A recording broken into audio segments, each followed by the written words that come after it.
नमस्कार मैत्रिणींनो, श्री स्वामी समर्थ. स्वागत आहे तुमचं आपल्या यूट्यूब चॅनलमध्ये, ज्याचं नाव आहे आपले सणवार. जर का तुम्हाला व्हिडिओ आवडत असतील तर एक लाईक आणि आपल्या चॅनलला सबस्क्राईब नक्की करा. तर चला आपण कथेला सुरुवात करूया. ऐका आदित्य रानूबाई तुमची कहाणी. आटपाट नगर होतं. त्या नगरात एक ब्राह्मण होता. तो नित्य समिधा, फूल, दुर्वा आणायला रानात जात असे. तिथं नागकन्या, देवकन्या वसा वसत होत्या. ब्राह्मणानं विचारलं, काय ग बायांनो, कसला वसा वसता तो मला सांगा. तुला रे कशाला हवा वसा? उतशील मातशील, घेतला वसा टाकून देशील? ब्राह्मण म्हणाला, नाही नाही, उतत नाही मातत नाही, घेतला वसा टाकत नाही. तेव्हा त्या म्हणाल्या, पौष मास येईल तेव्हा पहिल्या आदितवारी मुकाट्यानं उठावं, सचील स्नान करावं, अग्रोदक पाणी आणावं, विड्याच्या पानावर रक्तचंदनाची आदित्य रानूबाई काढावी, 6 रेघांचं मंडळ करावं, 6 सुतांचा तातू करावा, त्याला 6 गाठी द्याव्या, पान फूल वाहावं, पूजा करावी, पानाचा विडा, फुलांचा झेला, दशांगाचा धूप, गुळ खोबऱ्याचा नैवेद्य दाखवावा, 6 मास चाळावी, 6 मास पाळावी, माघी रथसप्तमी पूर्ण करावं. संपूर्णाला काय करावं? गुळाच्या पोळ्या, बोटव्यांची खीर, लोणकड तूप, मेहून जेवू सांगावं. असेल तर चिरचोळी द्यावी, नसेल तर जोड गळसरी द्यावी. ती नसेल तर 2 पैसे दक्षिणा द्यावे आणि आपल्या वंशाचं उद्यापन करावं. असा वसा ब्राह्मणानं केला. त्याला सूर्यनारायण प्रसन्न झाले.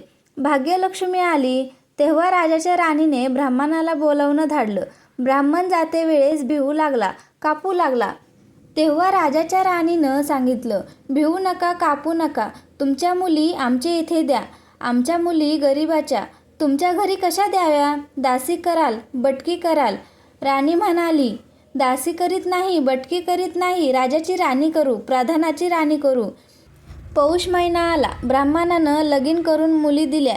एक राजाच्या घरी दिली, दुसरी प्रधानाच्या घरी दिली. गेल्या पावली मुलींचा समाचार घेतला नाही. 12 वर्षांनी समाचारास ब्राह्मण निघाला. राजाच्या घरी गेला. लेकीनं बसायला पाट दिला, पाय धुवायला पाणी दिलं. बाबा बाबा, गूळ खा, पाणी प्या. गूळ खात नाही, पाणी पीत नाही. माझी कहाणी करायची आहे, तू ती ऐक. तुझी कहाणी ऐकायला मला वेळ नाही. राजा पारधीला जाणार आहे, त्याला जेवायला उशीर होईल. तोच त्याचे मनात राग आला. तेथून निघाला, प्रधानाच्या घरी गेला. तिनं पाहिलं, बाप आला आहे म्हणून बसायला पाट दिला, पाय धुवायला पाणी दिलं. बाबा बाबा, गूळ खा, पाणी प्या. गूळ खात नाही, पाणी पीत नाही. माझी कहाणी करायची आहे, ती तू अगोदर ऐक. तुझी कहाणी नको ऐकू तर कोणाची ऐकू? घरात गेली, उतरडीची 6 मोते आणली. 3 आपण घेतली, 3 बापाच्या हातात दिली. त्याने मनोभावे कहाणी सांगितली. लेकीनं चित्त भावे ती ऐकली. नंतर जेवून खाऊन बाप आपल्या घरी आला. बायकोनं विचारलं, मुलीचा समाचार कसा आहे? जिनं कहाणी ऐकली नाही ती दारिद्र्याने पिडली, दुःखानं व्यापली.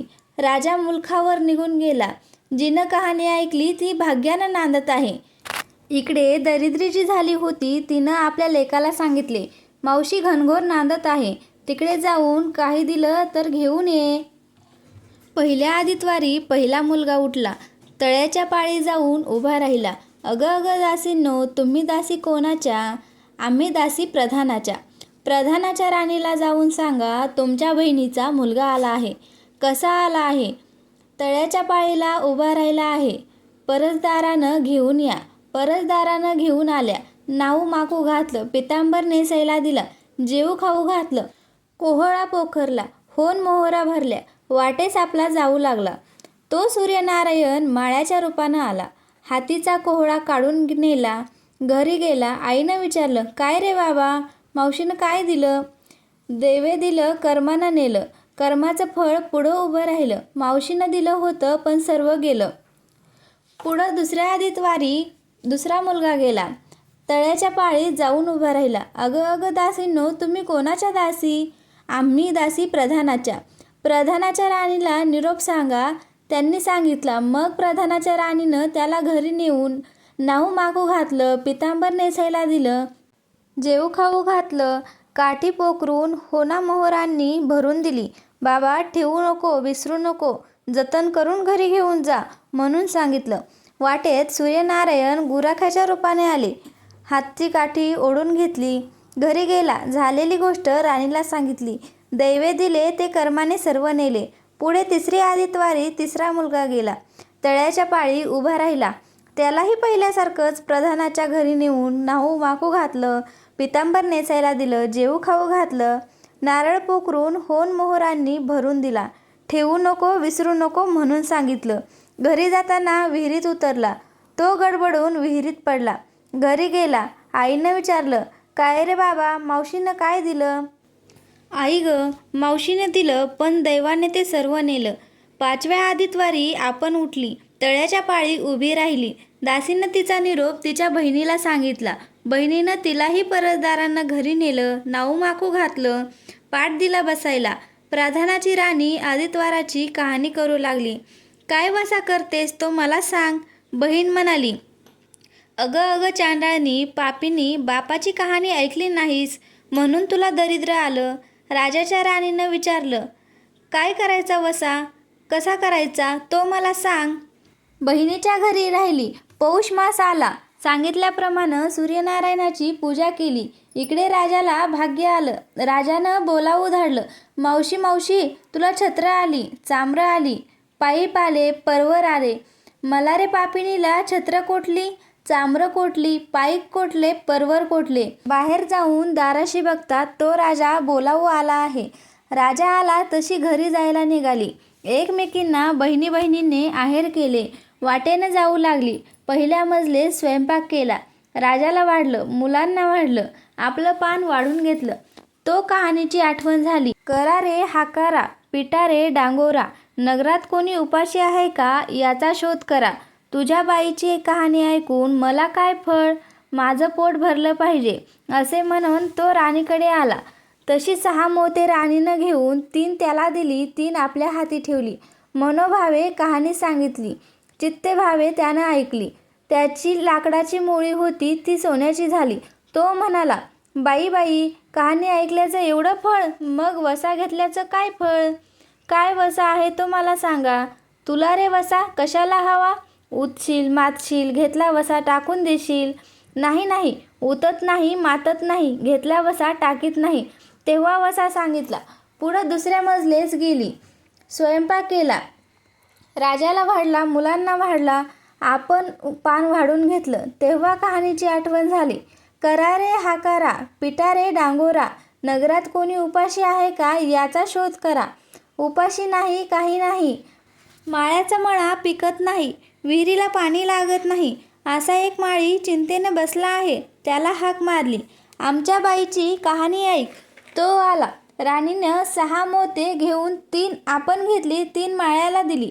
राणीनं कहाणी मनोभावे सांगितली. चित्तभावे माळ्यानं ऐकली. माळ्याचा मळा पिकू लागला. विहिरीला पाणी आलं. तो म्हणाला, बाई बाई, कहाणी ऐकल्यावर एवढं फळ, मग वसा घेतल्याचं काय फळ? काय वसा असेल तो मला सांगा. मग राणीनं त्याला वसा सांगितला. पुढं तिसऱ्या मजलेस गेली. स्वयंपाक केला. राजाला वाढलं, मुलांना वाढलं, आपण पान वाढून घेतलं. तेव्हा कहाणीची आठवण झाली. करा रे हंकारा, पिटा रे डांगोरा, नगरात कोणी उपाशी आहे का याचा शोध करा. उपाशी नाही, काही नाही. एक म्हातारी, तिचा एक मुलगा वनात गेला होता. एक डोहात बुडाला होता. एक सर्पानं खाल्ला होता. त्यामुळं चिंताक्रांत बसली होती. तिला म्हणाले, आमच्या बाईची कहाणी ऐक. ती म्हणाली, कहाणी ऐकून मी काय करू? मी मुलांसाठी रडते आहे. बरं येते. मग ती राणीकडे आली. राणी पहिल्याप्रमाणे तिला कहाणी सांगितली. तिनं चित्तेभावे ऐकली. तिचा मुलगा वनात गेला होता, तो आला. डोहात बुडला होता, तो आला. सर्पानं खाल्ला होता, तो आला. ती म्हणाली, बाई बाई, कहाणी ऐकल्याचं हे फळ, मग वसा घेतल्याचं काय फळ? काय वसा तो मला सांगा. मग राणीनं तिलाही वसा सांगितला. पुढं 4थ्या मजलीस गेली. स्वयंपाक केला. राजाला वाढलं, मुलांना वाढलं, आपलं पान वाढून घेतलं. तेव्हा कहाणीची आठवण झाली. करा रे हंकारा, पिटा रे डांगोरा, नगरात कोणी उपाशी आहे का याचा शोध करा. उपाशी नाही, काही नाही. काना डोळा मासाचा गोळा, हात नाही, पाय नाही, असा एक मनुष्य रस्त्यामध्ये होता. त्याच्या अंगावर तांब्याभर पाणी ओतले. पालता होता तो उताना केला, 6 मोते दिली, 3 मोते त्याच्या बिंबीवर ठेवली, 3 मोते आपण घेतली. राणीनं मनोभावे कहाणी सांगितली.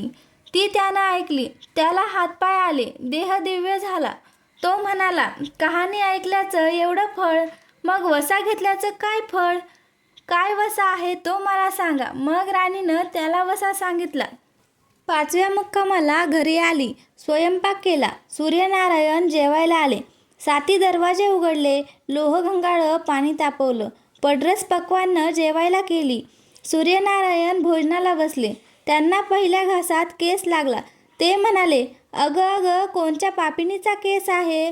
राजाच्या राणीला 12 वर्ष दरिद्र आलं होतं. तिनं आदित्यवरी वळचणीखाली बसून केस विंचरले. काळं चवाळं डोईचा केस वळचणीची काढी डाव्या खांद्यावरून वेशीबाहेर टाकून दे. राजाच्या राणीला सूर्यनारायणाचा कोप झाला तसा कोणाला होऊ नये. ब्राह्मणाला, मोळी विक्याला, राजाच्या राणीला, माळ्याला, म्हातारीला, कोणा डोळा मासाचा गोळा, इतक्यांना जसा सूर्यनारायण प्रसन्न झाला तसा तुम्हा आम्हा हो. ही 60 उत्तराची कहाणी 5 उत्तरी सुफळ संपूर्ण. तर कशी वाटली तुम्हाला ही कथा मला नक्कीच सांगा. आवडली असेल तर एक लाईक करा आणि ही कथा जास्तीत जास्त लोकांपर्यंत शेअर करा. अशाच कथा व्हिडिओज पाहण्यासाठी आपल्या चॅनलला सबस्क्राईब करा आणि कमेंटमध्ये ओम सूर्याय नमः लिहा. धन्यवाद.